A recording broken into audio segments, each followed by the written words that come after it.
I was walking my dog on a really sunny Saturday, I think, listening and watching the emails come in as the hurricane was making landfall in Nova Scotia. We knew it was coming for days. We watched it move up the Atlantic coast of the United States, and we knew that this was going to hit on Saturday morning.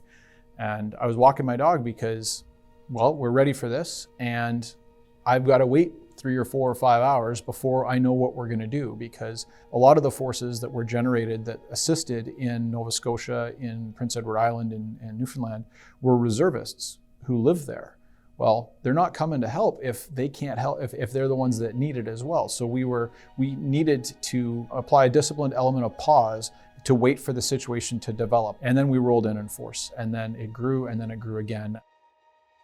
So I'm Colonel David Forbes. I'm a tactical helicopter pilot by training. I've been deployed to Afghanistan. I've been deployed to the Philippines on a humanitarian disaster relief mission there. I've done numerous domestic operations.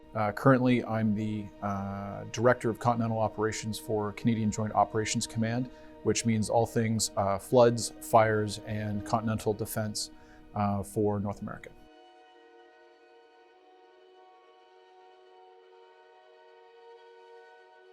Every year, there's a new directive that comes out. It's always called Operation LENTUS, and that is the standard operation under which we provide services to Canadians. All emergencies are local emergencies first. So when an emergency becomes too severe for the local authorities to handle, they'll kick it up the chain, or it'll go to regional or then to provincial. And at a certain point, those resources are exceeded, which might be right away, or it might be days or weeks into a particular event. At which point, a request for assistance is generated. That will come from provincial emergency management offices across to Public Safety Canada, and it will be a formal ask, usually in the form of a letter that says we need help in these areas.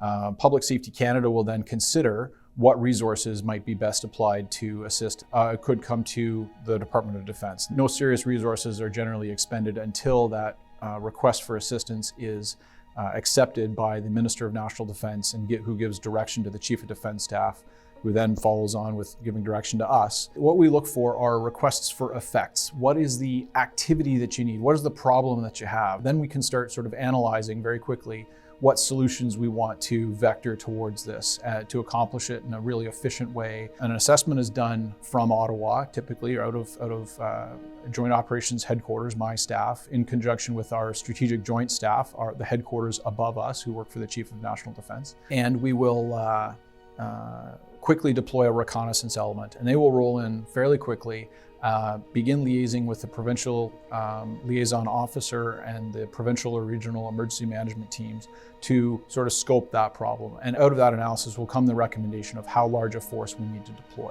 Canada's broken into, from a military perspective, into regional joint task forces, and each of these have standing headquarters that are operating 24 hours a day, that maintain direct liaison with all of their provincial emergency management organizations. Underneath each of those joint task forces are emergency response units, and those vanguard elements are stood up as soon as the reconnaissance element deploys, and they begin packing up and getting ready, and they're usually on the road within 12 hours. As soon as one IRU does mount and deploy, a second standby IRU is then immediately generated, which may go very, very quickly thereafter as well, depending on the size, scale, scope, and immediacy. Importantly, the provincial emergency management personnel are actually the ones in charge of the response. We're never in the lead. We provide forces, resources, things that they don't have, things that they may have but don't have enough of, but they're the ones that decide. Our primary objectives on Operation LENTUS will be to alleviate suffering, but predominantly protect life and limb and critical infrastructure. If there's hospitals that have power cut off, we will assist in clearing debris so that, or whatever else is required to reopen hospitals. If there's people that are cut off, or people that need to get to medical assistance, we'll open lanes of communication, open roads, and things like that. So there were communities, seaside communities in Newfoundland, had massive amounts of private property damage. Some homes were swept right into the ocean. Hundreds of thousands of people were without power for multiple weeks. Cell phone service was dramatically affected. That impacts 911 services, that impacts banking, your access to funds. How do you now buy groceries if you can find them? Supply chains were negatively affected. So now if you need diapers and you need baby food, well, this is now a real problem. There was huge sort of social disruption on that, which highlights the importance of a whole of society response and the fact that an ounce of prevention is worth a pound of cure. Typically, provincial, national, industry resources far exceed what the military can bring to bear. It's really quite important to consider that we are the force of last resort. After you've called the military, there's no one else you can call. But we pale in comparison to the 35 some odd million Canadians and the trillions of dollars worth of infrastructure and equipment that exist out there. Before the RFA is sent, it's important that that province or that region or that aggregation of provinces, perhaps, because there's cross-provincial assistance that occurs as well, that those really are all expended. While we have forces ready to respond and to help Canadians 24 hours a day, 7 days a week, those forces aren't just sitting in trucks waiting to do that. They're training for other things. And so when we go, we will always go. Like, the Canadians will come first.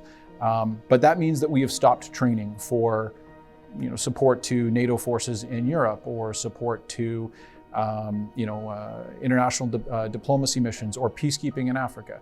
That sometimes we don't need to deploy the Air Force to assist in a problem. There's lots of aircraft in whatever province. Sometimes, though, they're not organized and aggregated in such a way that they are being used most efficiently. Sometimes if we just deploy 2 or 3 air operations specialists, pilots, navigators, air ops officers, to reorganize provincial or regional or commercial assets that are already in play, we can do great things at finding those efficiencies and organizing them in such a way that we don't then need to deploy squadrons of helicopters to assist. We've got a large group of people who are all physically fit, who understand how to work together as a team, who deploy in a predetermined hierarchical structure. They all have appropriate personal protective equipment, helmets and gloves and boots, their own trucks, etc.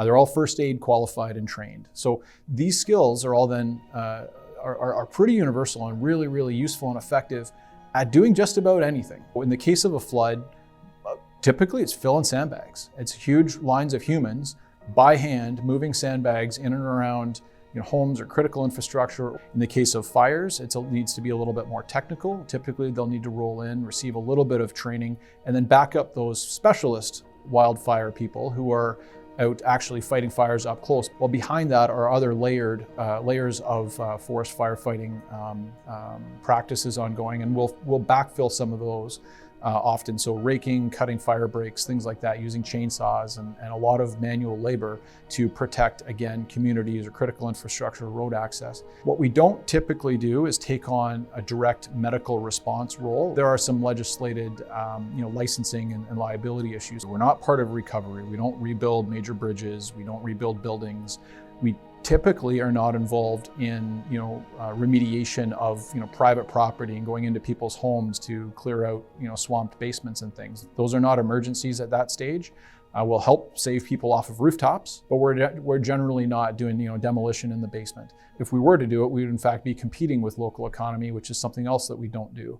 It is really quite important that Canadians, especially as we see more and more disasters that are increasing in frequency and severity, that people maintain a few days of food in their pantry, that people maintain a jerry can of gasoline in their garage, and especially for things for children that are specialized, medicines, baby food, diapers.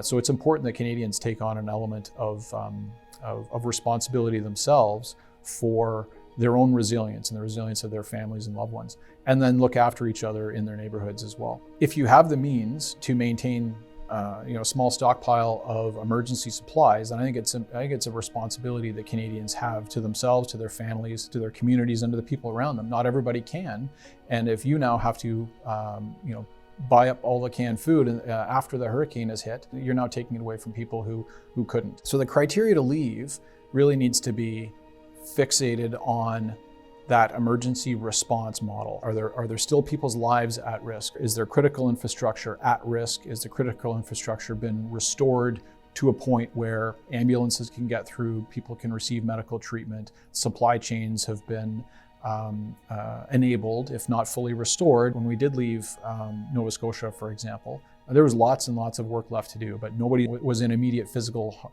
danger any longer. They could access hospitals, things like that. That's when the Canadian Forces needs to leave. If it requires 2 people or if it requires 2,000 people, the CAF will send them. But it's important to, like I say, realize that the Canadian Forces isn't sitting in the truck waiting for the domestic operation to happen. They're out training and they're jumping out of airplanes and rappelling from helicopters. They're on the firing range and they're learning demolitions and explosives and driver training and first aid training. All of that other readiness activity needs to stop in order for us to do that, and we'll need to make it up somewhere else. Local leaders need to apply their own resources, reach out to the regions and the provinces, then the same thing needs to happen there. And then when all of that has occurred, absolutely, you call and we'll come running.